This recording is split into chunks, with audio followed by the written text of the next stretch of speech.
तेलंगाना में बीआरएस और कांग्रेस पार्टी के बीच में चुनाव हो रहा है। తెలంగాణలో బీఆర్ఎస్ కి కాంగ్రెస్ మధ్యలో ఎన్నికలు జరుగుతుంది. बीजेपी को हमने परे कर दिया है, हरा दिया है. బీజేపీ ఆల్రెడీ ఓడిపోయింది, అడ్రస్ లేకుండా పోయింది తెలంగాణలో. मगर एक बात याद रखिए, बीजेपी चाहती है कि बीआरएस तेलंगाना में जीते. గుర్తుపెట్టుకోండి, బీజేపీ బీఆర్ఎస్ పార్టీ తెలంగాణలో గెలవాలని కోరుకుంటుంది. ये दोनों एक साथ काम कर रहे हैं. బీజేపీ బీఆర్ఎస్ కలిసి ఉన్నాయి, బీజేపీ బీఆర్ఎస్ మిలాఖాత్ అయి ఉన్నాయి. और इनके साथ एमआईएम भी मिली हुई है. వీళ్ళతో సహా ఎంఐఎం కూడా కలిసి ఉంది. अब देखिए, पार्लियामेंट हाउस में जो भी बीजेपी चाहती थी वो बीआरएस ने किया. పార్లమెంట్ లో బీజేపీ ఏం కోరుకుంటే బీఆర్ఎస్ దానికే మద్దతు పలుకుతుంది. किसान बिल में पूरा समर्थन दिया. పార్లమెంట్ లో అన్ని చట్టాలకి బీజేపీకి जीएसटी में पूरा समर्थन दिया. బీజేపీకి అన్ని విధాలుగా పార్లమెంట్ లో బీఆర్ఎస్ మద్దతు పలుకుతుంది. तो याद रखिए, ये तीनों पार्टियां एक साथ काम कर रही हैं, कांग्रेस पार्टी को हराने की कोशिश कर रही हैं. గుర్తుపెట్టుకోవాలి, కాంగ్రెస్ పార్టీని ఓడించడానికి బీఆర్ఎస్ బీజేపీ ఎంఐఎం ములాఖాత్ అయిపోయినాయి, మిలాఖాత్ అయిపోయినాయి మనం చేస్తున్నాం. और इसका सबसे बड़ा सबूत यह है कि आपके चीफ मिनिस्टर पर ना कोई सीबीआई की इंक्वायरी है, ना कोई ईडी की इंक्वायरी है, ना कोई इनकम टैक्स डिपार्टमेंट की इंक्वायरी है. దీనికి అన్నిటికన్నా పెద్ద ఆధారం మీ ముఖ్యమంత్రి కేసీఆర్ మీద సిబిఐ కేసు ఉండదు, ఈడీ కేసు ఉండదు, కనీసం ఇన్కమ్ ట్యాక్స్ ఎంక్వైరీ కూడా జరగదు. विपक्ष के सब नेताओं पर केस लगे हुए हैं. मेरे ऊपर 24 केस लगाए हुए हैं. मेरा घर छीन लिया, मेरी लोकसभा की मेंबरशिप रद्द कर दी, मगर आपके चीफ मिनिस्टर पे कोई केस नहीं, कुछ नहीं. నన్ను ఈ కేంద్ర ప్రభుత్వం ఎన్నో విధాలుగా వేధిస్తుంది. నా పార్లమెంట్ సభ్యత్వం రద్దు చేసిండ్రు, నా ఇల్లు తీసుకుండ్రు, నా మీద 24 కేసులు పెట్టిండ్రు, కానీ కేసీఆర్ మీద మాత్రం ఒక్క కేసు కూడా ఉండదు. आप अगर बीआरएस को वोट देंगे तो आपका वोट बीजेपी को वोट होगा. బీఆర్ఎస్ కి ఓట్ ప్రభుత్వం. आपका सपना था कि सामाजिक न्याय होगा. మీ స్వప్నం, మీ కల సామాజిక న్యాయం కావాలని ఉండే. सामाजिक न्याय कौन सा? इनके 18 मंत्रियों में से 3 तो सीएम के ही परिवार के हैं और इनके पास 13 मंत्रालय हैं. ఇప్పుడు సామాజిక న్యాయం బీఆర్ఎస్ లో జరుగుతలేదు. 17 మంది మంత్రుల్లో 3 వీరు కుటుంబ సభ్యులే మంత్రులు, 18 మంత్రిత్వ శాఖలు వీళ్ళ కుటుంబం దగ్గరనే ఉన్నాయి. और बीसी की संख्या 50% से ऊपर है, लेकिन मंत्रालय में सिर्फ 3 मंत्री हैं. బీసీలు జనాభాలో 50% కంటే ఎక్కువ ఉన్నారు, కానీ వీళ్ళ మంత్రిత్వ శాఖలో ముగ్గురు మంత్రులు ఉన్నారు. 34% आरक्षण से घटाकर 23% कर दिया है. 27% నుంచి బీసీల రిజర్వేషన్ 23% కి తగ్గించిండ్రు. राहुल जी यहाँ बैठे हैं, सब जगह जाते हैं तो जातिगत जनगणना की बात करते हैं. बिहार में ये जनगणना की गई, पता चला कि ओबीसी, आदिवासी, शेड्यूल कास्ट के 84% लोग हैं. और आप सोचिए और अपने आप से पूछिए कि 84% लोग हैं बिहार प्रदेश में, लेकिन उनका प्रतिनिधित्व नहीं है. బీహార్లో ఏ విధంగా అయితే బీసీలో కాస్ట్ సెన్సస్ జరిగిందో దేశవ్యాప్తంగా కాస్ట్ సెన్సస్ జరగాలని చెప్పి రాహుల్ గాంధీ గారు దేశమంతటా పర్యటన చేస్తున్నారు. ఎస్సీ ఎస్టీ బీసీల సంఖ్య ఎక్కువ ఉన్నా తగిన స్థాయిలో వారికి న్యాయం జరగడం లేదని చెప్పి మేము మనవి చేస్తున్నాము. सच्चाई ये है कि हमारे पूरे देश की यही असलियत है. हम कहते हैं कि जातिगत जनगणना करिए और ये चुप हो जाते हैं. ये गिनती भी नहीं करना चाहते. ये गिनती भी नहीं करना चाहते कि कितने बीसी है, कितने एससी है, कितने एसटी हैं। इनको अपना हक देना छोड़िए, गिनती से डर रहे हैं। వీళ్ళు ఇప్పుడు ప్రభుత్వంలో ఉన్న వాళ్ళు కాంగ్రెస్ పార్టీ కోరుతుంది క్యాస్ట్ వైడ్ సెన్సస్ చేయాలని. నరేంద్ర మోదీ ప్రభుత్వం దీనికి నోరు మూసుకొని కూర్చుంది.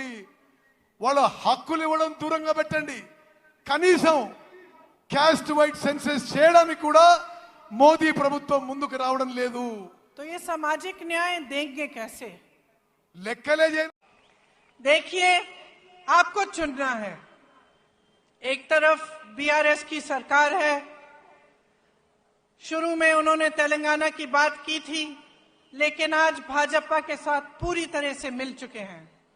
आज सरकार वो नहीं चला रहे हैं, मोदी जी रिमोट कंट्रोल से चला रहे हैं।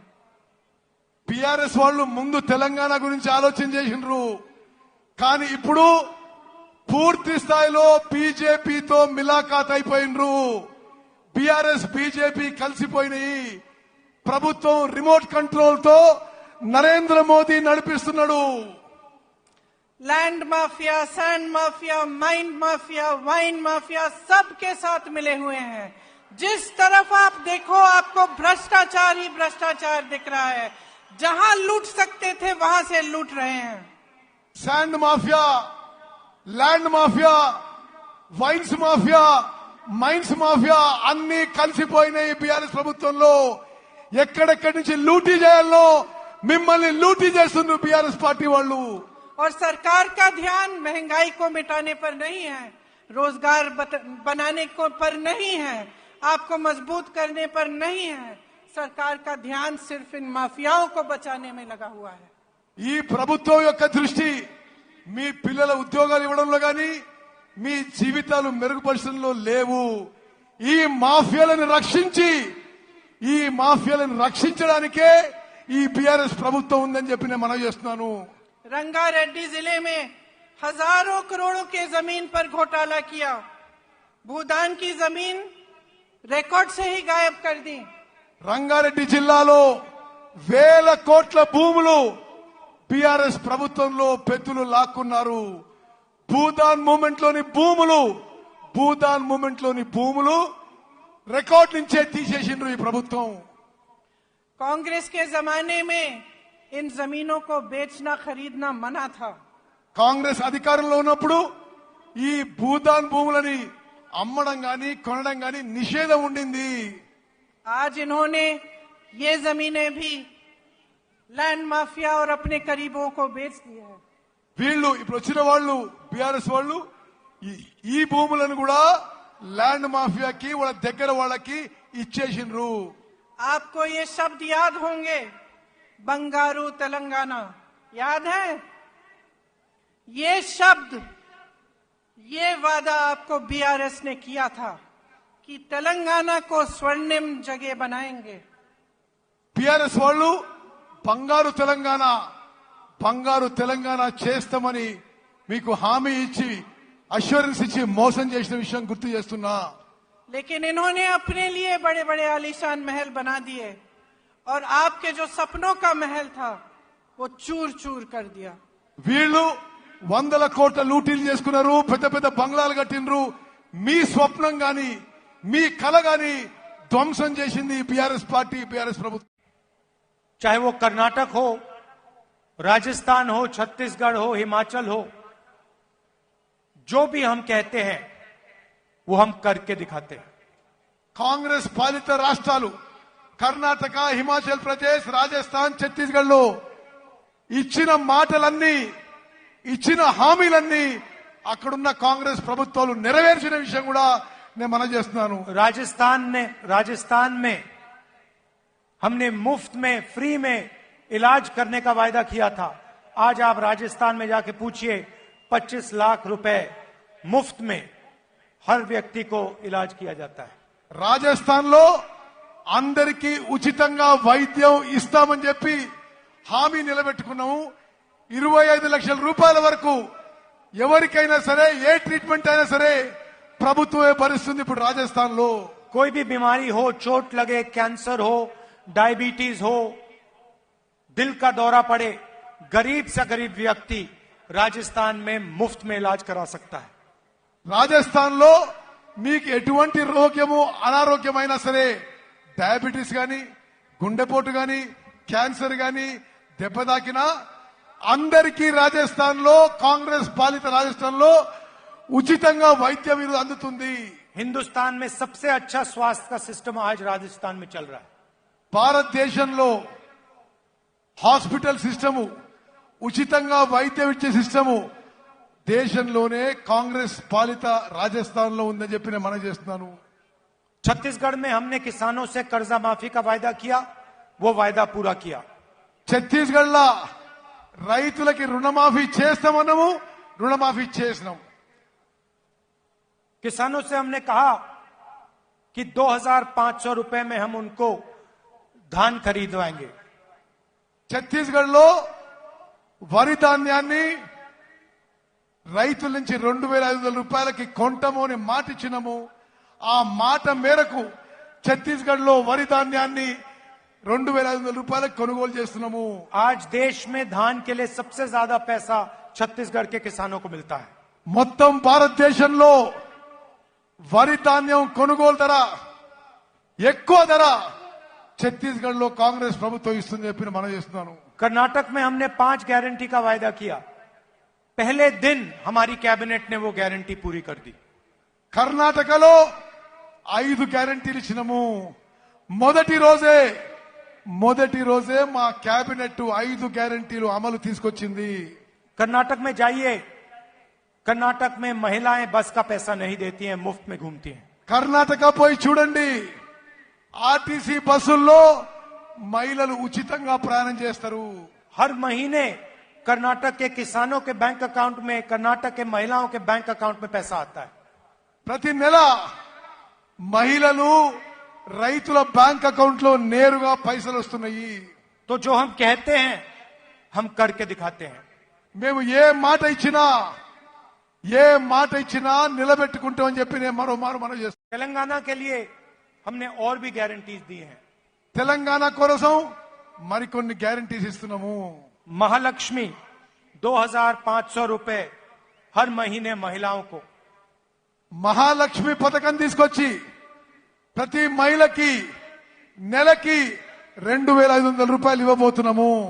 500 रुपए का गैस सिलेंडर, 500 రూపాయలకి గ్యాస్ సిలిండర్ ఇవ్వబోతున్నాము। राइतु भरोसा 15,000 हर साल प्रति एकड़। రైతు భరోసా కింద ప్రతి సంవత్సరం ప్రతి ఎకరాకి 15,000 రూపాయలు ఇవ్వబోతున్నాము। और 12,000 रुपए मजदूरों को। భూమి లేని రైతు కూలీలకి ప్రతి సంవత్సరం 12,000 రూపాయలు ఇవ్వబోతున్నాము। गृह ज्योति स्कीम, जिसमें हम 200 यूनिट बिजली के मुफ्त में देंगे। గృహ జ్యోతి అనే పథకం కింద అందరి కరెంటు బిల్లుల్లో 200 యూనిట్ విద్యుత్ యూనిట్లు ఉచితంగా ఇవ్వబోతున్నాము। इंद्रम्मा इंड्लू स्कीम 5 लाख रुपए घर बनाने के लिए। ఇందిరమ్మ పథకం కింద అందరికీ 5 లక్షల రూపాయలు ఇవ్వబోతున్నాము। और जिन्होंने तेलंगाना की लड़ाई में भाग लिया, जिन्होंने अपना खून पसीना दिया, उनके लिए 250 स्क्वायर यार्ड का घर। ఎవరైతే తెలంగాణ ఉద్యమంలో భాగస్వామ్యం అయినరో వాళ్ళకి ఇంటి స్థలం కింద 250 గజాలు ఇవ్వబోతుందని చెప్పి నేను మనం చేస్తున్నాను। चौथा स्कीम में 4,000 रुपए महीने हमारे बुजुर्ग लोगों के लिए। పెన్షన్ పెంచి అందరికీ 4,000 రూపాయలు పెన్షన్ ఇవ్వబోతున్నాము। और युवा विकासम में 5 लाख रुपए असिस्टेंट्स स्टूडेंट्स को कॉलेज फीस के लिए। యువకులకు యువతులకు నిరుద్యోగులకి 5 లక్షల రూపాయలు ఆర్థిక సాయం చేయబోతున్నాము।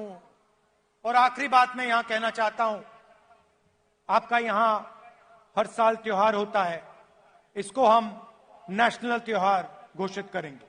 ఇది చాలా పెద్ద ప్రకటన। జాతర దినాలే సమ్మక్క సారక్క ఉత్సవాన్ని జాతీయ ఉత్సవంగా నేషనల్ ఫెస్టివల్ గా చేయబోతున్నాము।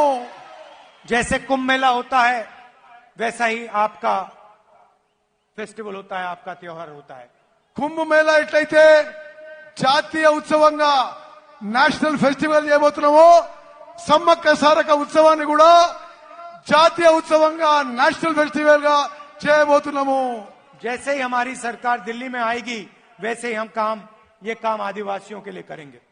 ఇది ఢిల్లీలో మా ప్రభుత్వం రాగానే సమ్మక్క సారక్క గిరిజన ఉత్సవాన్ని జాతీయ ఉత్సవంగా చేయబోతున్నాము. ये युवाओं के लिए हमारी जो गारंटी है उसमें हमने कहा है कि तेलंगाना आंदोलन के शहीदों के परिवार को एक सरकारी नौकरी दिलवाएंगे. उनके माता पिता या पत्नी को 25,000 रुपए मासिक पेंशन मिलेगा. 2 लाख खाली सरकारी पद हैं, उनको हम 1 साल के अंदर अंदर भरेंगे. और बेरोजगार युवाओं को 4,000 रुपए प्रति माह बेरोजगारी का भत्ता मिलेगा. మేమిచ్చిన హామీలలో తెలంగాణ అమరవీరులకి పెద్ద ఎత్తున గౌరవం ఇస్తాము. తెలంగాణ నిరుద్యోగ యువతకి 4,000 రూపాయలు నిరుద్యోగ భృతి ఇస్తాము. తెలంగాణ నిరుద్యోగ యువతకి 5 లక్షల రూపాయలు ఇవ్వబోతున్నాము. తెలంగాణలో ఉన్న ఖాళీ ఉన్న 2 లక్షల ఉద్యోగాలు 1 సంవత్సరంలో భర్తీ చేయబోతున్న విషయం నేను మనవి చేస్తున్నాను. गल्फ देशों में रोजगार की संभावनाओं को मजबूत करने के लिए स्पेशल गल्फ सेल बनाया जाएगा. Those who go to work in जो लोग गल्फ के देशों में काम करने के लिए जाएंगे उनके लिए एक स्पेशल गल्फ सेल बनाया जाएगा.